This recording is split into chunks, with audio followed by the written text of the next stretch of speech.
এই সিজনের মাহফিলগুলো যে হচ্ছে, যদি তুলনামূলক আপনি একটা তুলনা দেন, উপকার হয় না ক্ষতি হয়? উপকার হয় না ক্ষতি হয়? মাদ্রাসা কেন্দ্রিক মাহফিলগুলো হচ্ছে ছোট্ট ছোট্ট শিশু বাচ্চারা। আমি অফিসে যাচ্ছি দিগলগাঁও, অনেকে নাম শুনবেন, বড়ুরা যাইতে পড়ে। ছোট্ট ছোট্ট কয়েকটা বাচ্চা গাড়িতে উঠে ওরা লিফলেট হাতে ওরা টাকা চাইতেছে। আমি অনেকক্ষণ তাকাইলাম, ছোট্ট বাচ্চা, এটার মা বাবা জোর করে খাওয়ানো লাগে। তারপরও আশা, ছেলেটা যদি হাফেজ হয়ে যায়, আমি মা বাবা ধন্য হয়ে গেলাম। এই আশা হেফজখানায় দিছে, মাদ্রাসায় দিছে, কিন্তু মাদ্রাসার হুজুর তাকে দিয়ে ভিক্ষা করাইতেছে, ভিক্ষার প্রশিক্ষণ দিচ্ছে। এই বাচ্চাটা, কথাগুলো গঠনমূলক, সমালোচনা যারা করবে ওরা নিন্দুক। আর আমরা আল্লাহর কাছে প্রার্থনা হচ্ছে অমিন শাররি হাসিদিন ইযা হাসাদ, নিন্দুক এবং হিংসার অনিষ্ট থেকে, খারাপি থেকে আমি মাবুদের কাছে আশ্রয় চাই, আর কারো কাছে নয়। কারণ পৃথিবীর কোনো মানুষের কাছে ক্ষমতা নাই, যদি থাকতো তাহলে পালাইতে হতো না। আচ্ছা ভাই, হ্যাঁ ঠিক, আমি কই ঠিক। আচ্ছা, এখন কথা হলো ছোট্ট বাচ্চা, ওকে ভিক্ষা শিখাইতেছে, ভিক্ষার প্রশিক্ষণ দিচ্ছে। কেন? প্রয়োজন আছে? অপ্রাসঙ্গিক, অপ্রয়োজনীয়। এবার আসেন, এই ছোট্ট বাচ্চাটা ওরে দেয় কত? 5 টাকা। 5 টাকা 2 টাকা দিচ্ছে। আচ্ছা, 5 টাকা হিসেবে ধরি, কয়টা 5 টাকা? 100 টাকার নোট। এই ছোট্ট বাচ্চাটা 20টা মানুষের কাছে যাইতে হয় একটা নোটের জন্য। কয়টা? 100টা কয়টা নোটে 1000, আরেকটা নোট 10টা। এবার এই ছেলেটা 10-20-এ 200 লোকের কাছে গেছে না? 200 লোকের কাছে সে ভিক্ষার প্রশিক্ষণ নিয়ে গেল, ভিক্ষার দাওয়াত নিয়ে গেল। ভিক্ষা করা জায়েজ? রসুল কি ভিক্ষা শিখাইছেন না পরিশ্রম শিখাইছেন? মনে আছে না? যদিও শিক্ষা ব্যবস্থার থেকে এই কাহিনীগুলো উঠাই দিছে, এগুলো আসবে ইনশাল্লাহ।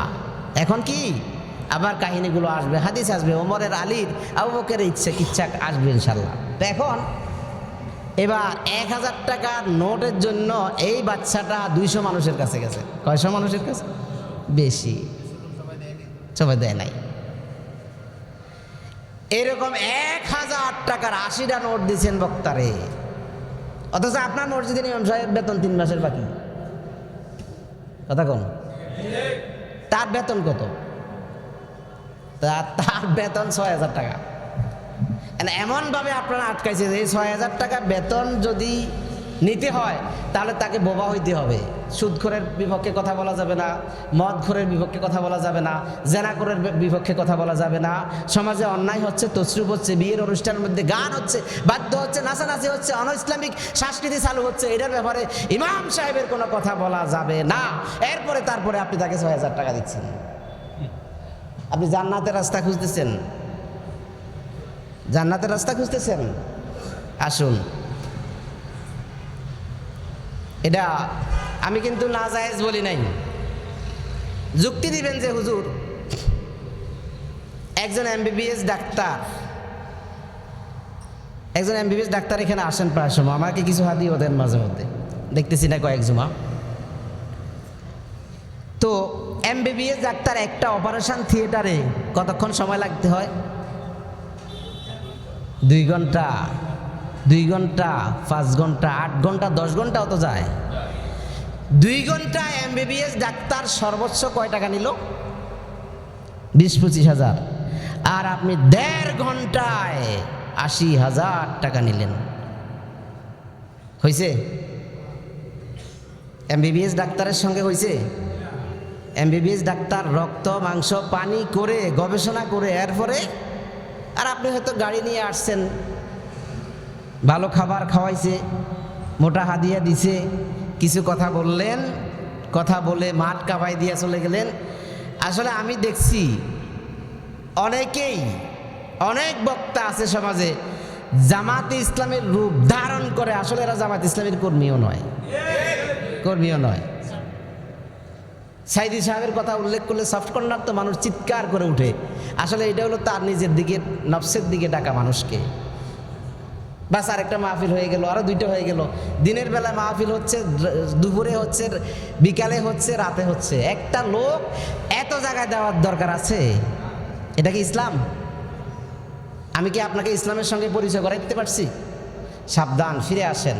ইঞ্জিনিয়ার সাহেব অনেক কষ্ট করেন, একটা বিল্ডিংয়ে কনস্ট্রাকশনের কাজ চলছে, সারা দিন ওনাকে উপস্থিত থেকে রড, সিমেন্ট, বালি, খোয়া, কোন দিক দিয়ে কি দরকার সবগুলো পর্যবেক্ষণ করেন।